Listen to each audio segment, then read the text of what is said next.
She sent a cop to my door to take my pool keys. Not security, not a neighbor, a full uniform cruiser idling at my curb like I was about to be arrested. And she stood behind him with her sunglasses and HOA clipboard like she owned the street. They honestly believed a badge on his chest, and her little title meant they could strip me of access I had paid for on land I owned outright. What they never checked, what they never imagined, was that on paper and rank, and under the law, I outranked both of them. And that quiet woman they had been poking for months was done playing along. I moved to Cedar Hollow Reserve because it looked like a deep breath. Tall trees, slow turns, kids on scooters, no sirens, no radios breaking the night. And after 21 years in the Army, I thought, yeah, I've earned this. When I signed for my house, I read every page the way you read orders, and right there it said, my parcel sat outside the HOA boundary line. No covenants, no architectural committee, no fines for trash cans or lawn stripes. The only thing I did sign was a separate amenities contract. Pool, gym, clubhouse. I pay, I swim, I leave. For a while it actually worked. I woke up before sunrise, made my coffee, listened to sprinklers, and birds walked over with my towel, swiped my card, slid into the water, and let my shoulders remember what it felt like to carry nothing. Nobody cared who I used to be. It was quiet, and I guarded that quiet, like oxygen. Because when you've seen the opposite, silence and safety are not small things. Then Lynette arrived. Lynette Cole, new HOA president. The kind of person who treats a clipboard like a crown-tight smile, tighter ponytail voice that sounds like a warning even when she says hi. Next to her, most days, half a step back, but always visible. Her husband, Sergeant Dale Cole from the local PD, mirrored sunglasses stance that says, I'm in charge. You put those two together and you can feel what they think they are. Rules plus enforcement power, couple of cul-de-sac politics. At first it was just looks, you know what I mean. Her pausing at my mailbox a little too long. Conversations at the pool. Dipping when I walked by. One afternoon, she stopped while I was unloading groceries and said, sweet as syrup, just so you know, all properties in Cedar Hollow have to comply with HOA standards. It's in the bylaws. I answered calm. Mine doesn't, my deed is exempt. I only have an amenities contract. She blinked. Well, we all live here, so we all follow the same rules. She pushed. We all follow what we signed, I said. I didn't sign your covenants. You can check. She walked off faster than she came. From that moment, I knew I had stepped on her favorite story. Things shifted. A compliance update email about access audits and badge reviews that read more like airport security than pool info. Neighbors who used to wave suddenly checking where Lynette was before deciding. Then a violation taped to my door, improper lawn maintenance.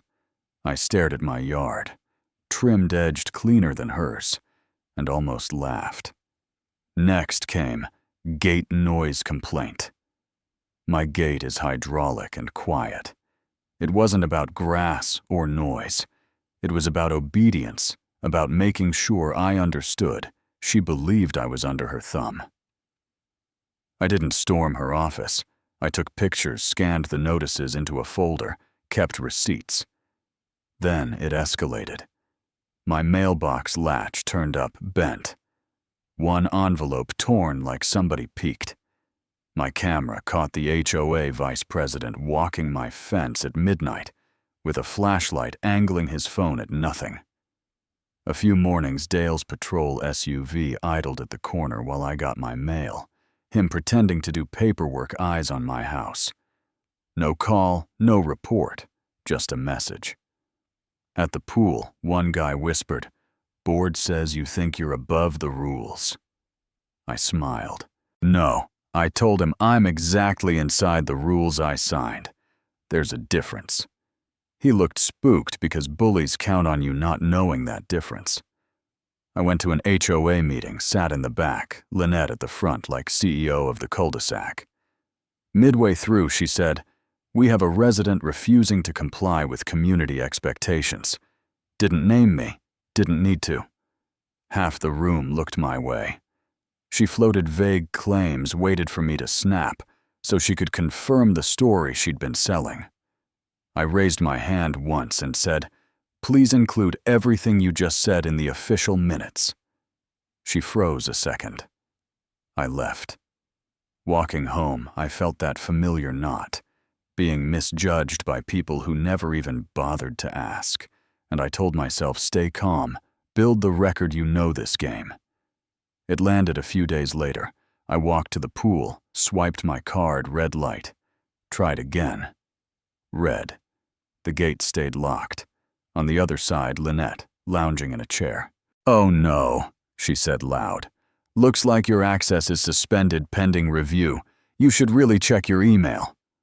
She didn't say non-compliant. She didn't have to. People stared like I had been caught.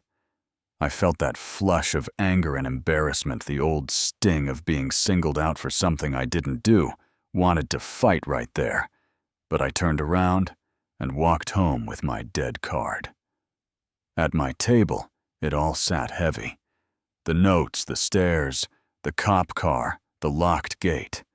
And for a second, I thought I could sell, I could move, let her win. Then, I heard my own voice in my head, from years back, telling younger soldiers to stand their ground. And I thought if I run from this, I am teaching her she's right.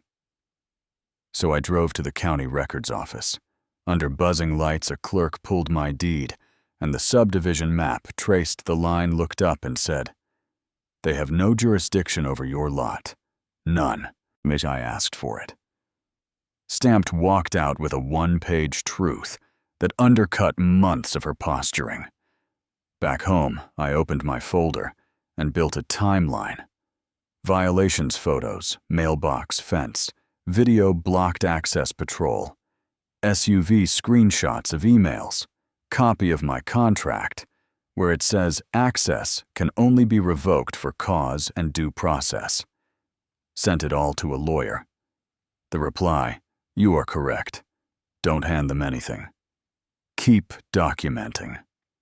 It wasn't about revenge. It was about not letting someone rewrite the rules just because they're loud. So when the knock came that Saturday morning, I was not surprised. Dale pulled up in his cruiser in uniform, parked center stage, and Lynette marched with him like this was a raid. He squared his shoulders. "Morning," he said. "We're here to collect your pool keys effective immediately." Lynette crossed her arms. "Your access is revoked. If you try to use the facilities, it will be trespassing." I set my coffee down, hit record on my phone. "No," I said. He frowned. "This is not optional." I held up the stamped letter. "This says my property is outside HOA jurisdiction. You don't control my house, and you have no legal basis to take anything I paid for. If you're here in uniform for this, that's a problem." Lynette snapped. "We run this community." "You run an association," I said. "You don't run the law." You could feel the shift like air right before a storm. Still recording, I called my lawyer on speaker, described the situation. She said clear, "Do not give them anything. We'll follow up." Then I called the sheriff's non-emergency line. "I need a unit." I said, "Possible harassment and misuse of authority by HOA leadership." When I hung up, I looked at them and said, "We'll wait." Lynette laughed, but her eyes did that quick jump. "You think calling someone is going to help you?" she asked. "I think it's going to clear this up," I said. And I meant it. I was done arguing feelings. I wanted facts. The sheriff's SUV pulled in calm. Deputy stepped out neutral, the kind of quiet that actually has authority behind it. "What's going on?" he asked. Lynette rushed ahead.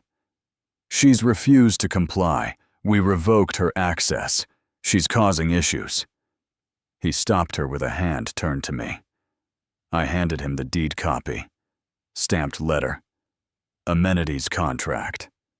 Explained my lot is exempt, that they've still cut my access, that a uniformed officer is trying to take my keys over a civil matter. He read, then looked at Dale. "Are you here on duty for this?" Dale hesitated. "I'm assisting my wife." The deputy's tone cooled. "Civil HOA enforcement is not law enforcement business in uniform. Step back." Then to Lynette. "And your authority does not extend to properties outside your recorded jurisdiction." You could hear a pin drop. By then, neighbors were on porches, phones up. The HOA vice president hovered with a folder. The deputy asked, "Do you have proper documentation hearings?" "Notices for her suspension." Lynette stumbled. The vice president finally muttered, "We also got a notice about irregularities in the budget." She said to ignore it. And that was it, the mask slipping in front of everyone. The deputy started a report on the spot, said that based on documents I was not under HOA covenants, that their actions looked improper, that the use of a badge here would be reviewed. Told Dale to clear out. Told Lynette the board could not act like that without consequences. The power she thought she had just evaporated in daylight, and all I had done was stand there and refuse to hand her my keys. A few weeks later, the letters made it official. My access fully restored. All bogus violations void. The association cited and put under outside review. Lynette removed from her position during the audit. Word was that Internal Affairs wanted a conversation with Dale. Cedar Hollow got normal again. People started waving like nothing happened. One neighbor stopped and said, "We thought you were just being difficult." I shrugged. "That's what they wanted you to think." Another left a note. "Thanks for standing up. Some of us were scared too." And I'll be honest, that one got me a little. The first morning my card beeped green, I walked through the gate, swam my laps, sat at the edge of the pool, and watched the sun come up. No SUV idling. No clipboard. Shadow just the place I paid for, finally acting like the place they promised. I didn't feel like a hero. I felt like someone who'd been underestimated one time too many, and finally called the bluff. And now I want to know what you think. Did I go too far getting the law involved? Or is this exactly how you're supposed to answer when someone waves fake power in your face? Do HOAs protect neighborhoods? Or do they sometimes just hand a crown to the wrong personality type? Drop your thoughts. Argue with me. Tell your own stories in the comments, because someone out there is getting pushed right now, wondering if they're crazy, and they need to hear that. Knowing your rights and standing your ground is not being difficult. It's how you get your peace back.